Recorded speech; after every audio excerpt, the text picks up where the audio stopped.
मात पिता का प्रेम ये पावन, इन नैनों से झलकता है।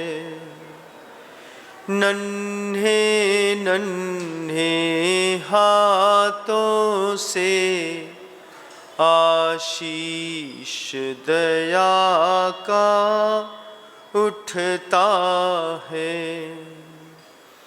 बुंदेले हर बोलो के मुख, अब तो यही कहानी है।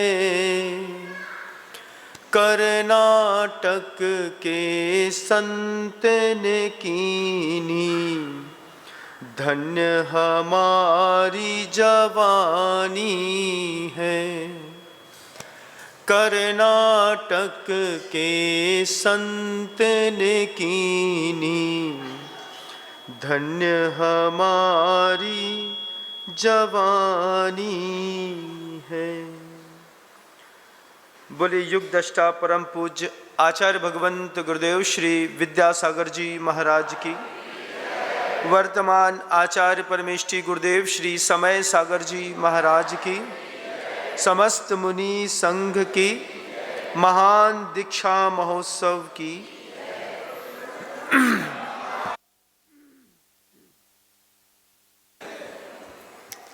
आज गुरुदेव का 58वां दीक्षा दिवस महोत्सव है। दीक्षाएं लेने की ताकत कई लोगों के पास होती है, दीक्षा मिल भी जाती है। दीक्षा लेकर के व्यक्ति कल्याण के पथ पर कितना चल पाता है, ये सिर्फ उसको पता रहता है। लेकिन कुछ महापुरुष इस सृष्टि पर ऐसे होते हैं जो अपने गुरु के लिए भी कल्याणकारी सिद्ध होते हैं। अपने लिए दीक्षा लेना, दीक्षा लेकर के अपना कल्याण कर लेना सरल और सहज बात है। लेकिन हमारी दीक्षा हमारे गुरु को भी फल जाए, ये बहुत बड़ी बात है। और आचार्य भगवंत की दीक्षा उनके भी गुरुदेव को फली।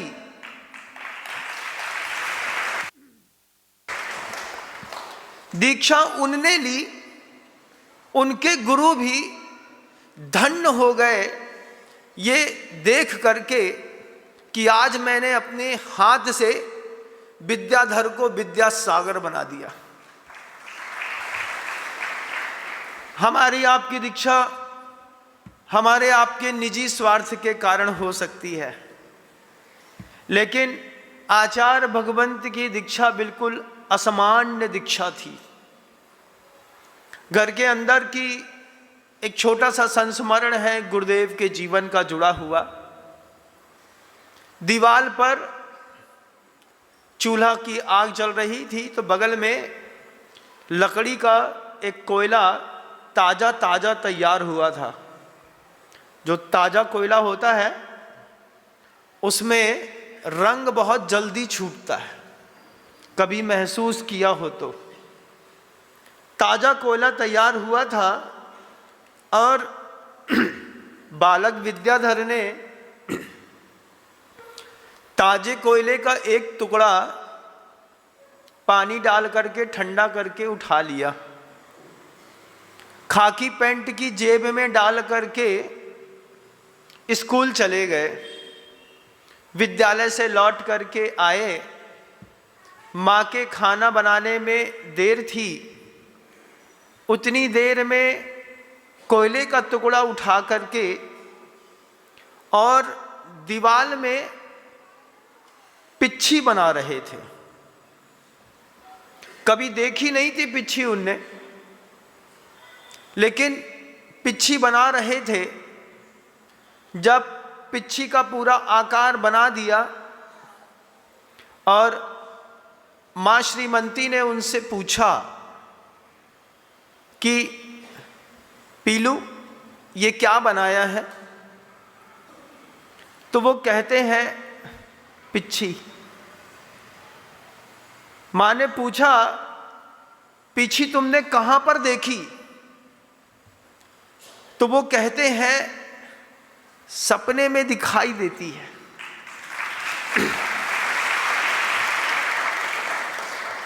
वो पिच्छी शब्द बोल नहीं पाए। फिर मां श्रीमती मल्लप्पा जी से कहती है कि आज पीलू ने दीवार पर चित्र बनाया है, आप जा करके देखो। और पिच्छी का एक चित्र, इतनी बड़ा करीब चित्र होगा, वो उन्होंने बड़ी खूबसूरती के साथ बना दिया था।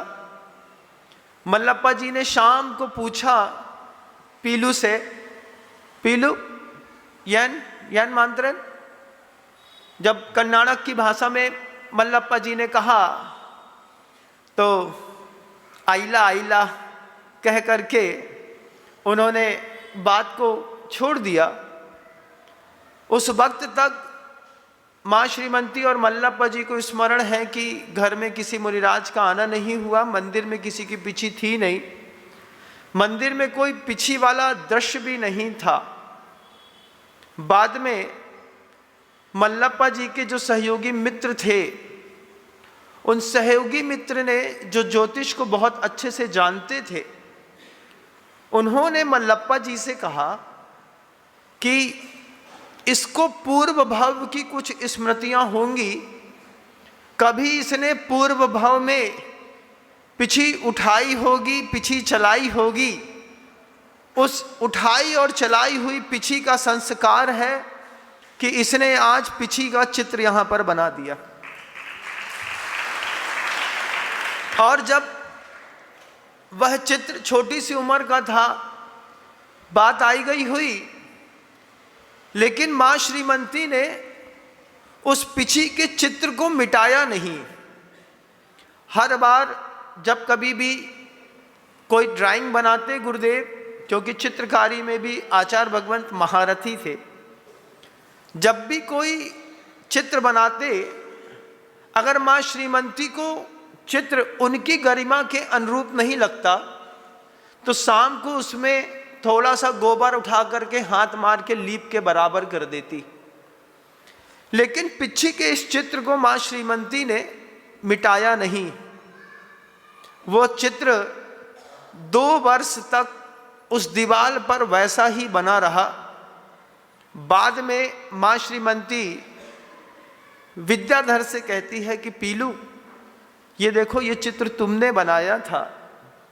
और एक दिन ऐसा हुआ कि पेंसिल से कागज पर हूबहू पिच्छी का चित्र उन्होंने जब बना करके मां श्रीमती को दिखाया, तब मां श्रीमती ने अपने आप को धन्य धन्य महसूस किया। बिन कारण दीक्षा लेता कोई पूर्व भव का त्यागी। आचार्य भगवंत इस सृष्टि पर अकारण तो नहीं आए, ये बात तो बिल्कुल तय है। छोटी सी उम्र में आदमी जहां आ अनार का सही ढंग से नहीं लिख पाता है, उस उम्र में उस बच्चे ने पिच्छी का चित्र बनाया। ज्योतिषाचार्य कहते हैं इस बात को, पूर्व भाव में इन्होंने इसका उपयोग किया होगा। और फिर धीरे धीरे धीरे धीरे जैसे जैसे वो बड़े होते गए, मां श्रीमती के संस्कार फलीभूत होते गए। और छोटी सी उम्र में जब पहली बार 9 किलोमीटर दूर आचार्य शांति सागर जी महाराज श्री जी का जाना हुआ था, पहली बार उनका दर्शन किया, पहली बार आचार्य देशभूषण आचार्य महाराज जी का दर्शन करके अंतर्मन में जब उन्होंने पहली बार आंख से पिच्छी देखी, उसी वक्त शायद उन्होंने ये तय कर लिया होगा कि मेरा भविष्य संसार में नहीं है, इस पिच्छी पे है जो पिच्छी मुझे हाथ पे चाहिए। उस मुकाम को तय करने पे सिर्फ 21 साल लगे। 21 साल में दादा गुरु ज्ञान सागर जी महाराज जी के हाथ तक पहुंचना भी एक बहुत बड़े साधक के निर्लिप्त भाव का परिणाम था।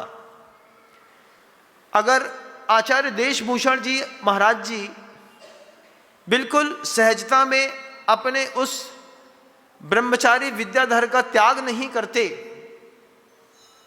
और इतनी सहजता में नहीं बोलते कि जाओ तुम्हें पढ़ना है ना, तुम्हें स्वाध्याय करना है, तो तुम ज्ञान सागर जी महाराज जी के पास जाओ, ये कह करके एक युवा शिष्य को अपने संग से छोड़ करके, और पता नहीं कैसी बड़े बड़े गुरुओं के मन के अंदर उपकार की भावना थी, अपना शिष्य दूसरे आचार्य परमेष्ठी के पास भेजा।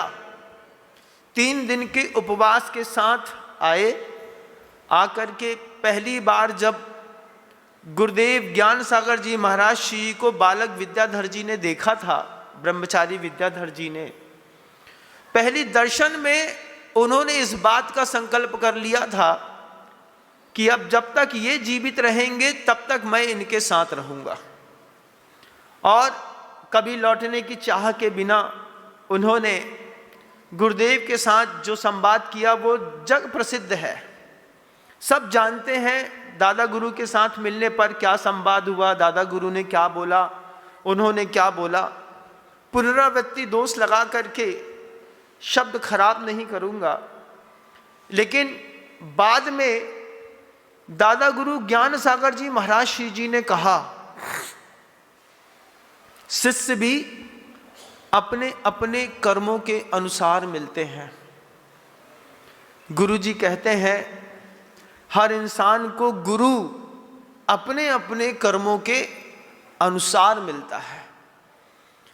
जब गुरुदेव ने ये बात कही कि गुरु अपने अपने कर्मों के अनुसार मिलता है, उसके बाद आज जब इस बात को वापस रिकॉल करता हूँ, जब मैं इस बात को दोबारा सोचता हूँ गुरुदेव ऐसा बोलते थे, तो लगता है कि वास्तव में कितना सत्य है इस जीवन में कि हमारी आपकी जिंदगी में आचार्य विद्यासागर जी महाराज के अलावा कभी किसी गुरु का प्रवेश ही नहीं हुआ।